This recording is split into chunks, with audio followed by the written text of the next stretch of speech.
Happy ரிவர்த்துடைய சரணம். நல்லது நடக்கும், நல்லது மட்டுமே நடக்கும். நம்மளோட சேனல் நேயர்கள் அனைவருக்கும் என்னுடைய பணிவான வணக்கங்கள், கோடான கோடி நன்றிகள். எனக்கு வெற்றி அப்படிங்கிறது கிடைக்க மாட்டேங்குது. நான் வாழ்க்கையில் எவ்வளோ போராடுறேன், ஆனால் என்னால் நான் நினச்சதை செய்ய முடியல. எனக்கு தேவையானதை என்னால் செஞ்சுக்க முடியல. எனக்கு தடைகள் நிறைய இருக்குது. ஒரு ₹2 வருதுன்னா ₹4 செலவாகுது. இப்போ நாங்கள் ₹5 எடுத்து வைக்கணும்னு நினைக்கிற உடனே மருத்துவ செலவு வருது. பிள்ளைங்க படிக்க மாட்டேங்கிறாங்க. வீட்டில் நிறைய பிரச்சனைகள் இருக்குது அப்படின்னா கண்டிப்பாக இது எல்லாத்துக்குமே காரணம் ஒன்று நம்மளுடைய கர்மா, நம்ம வாங்கி வந்த வரம்னு வச்சுக்கோங்க. இல்லைன்னா கண்டிப்பாக நம்மளுடைய மனசு, நம்மளுடைய மனசு எப்படி இருக்கோ அதுக்கு தகுந்த மாதிரி தான் இருக்கும். அடுத்தது பார்த்திங்கன்னா நம்மளுடைய கர்மா தான் ஜாதகத்தில் இருக்கும்.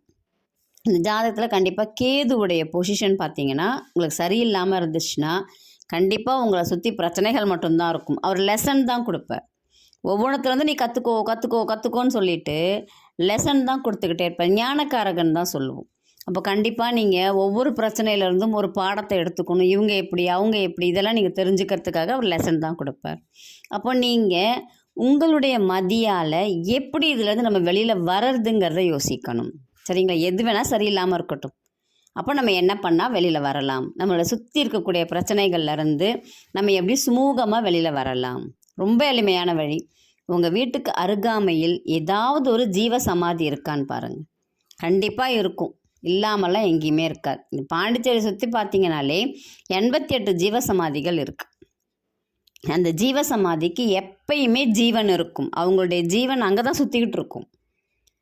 அதனால் நீங்கள் போய் அங்கே எதுவுமே கேட்க வேண்டாம். ஏதாவது ஒரு வியாழக்கிழமையில் போங்க, இல்லை ஞாயிற்றுக்கிழமையில் போங்க, இல்லை அந்த ஜீவ சமாதிக்கு எந்த நாள் உகந்த நாளும் அந்த நாளைக்கு போங்க. இப்போ நான் கண்டமங்கலம் சொன்னேன்னா செவ்வாய்க்கிழமை தான் அவருக்கு உகந்த நாள்னு சொல்லிட்டு செவ்வாய்க்கிழமையில் தான் நல்லா செய்வாங்க. இல்லை உங்களுக்கு ஞாயிற்றுக்கிழமையில் டைம் கிடைக்கும். கண்டிப்பாக அந்த ஞாயிற்றுக்கிழமை நீங்கள் போங்க. போயிட்டு உங்கள் வயசுக்கேற்ற அந்த ஜீவ சமாதியை சுற்றிட்டு வாங்க.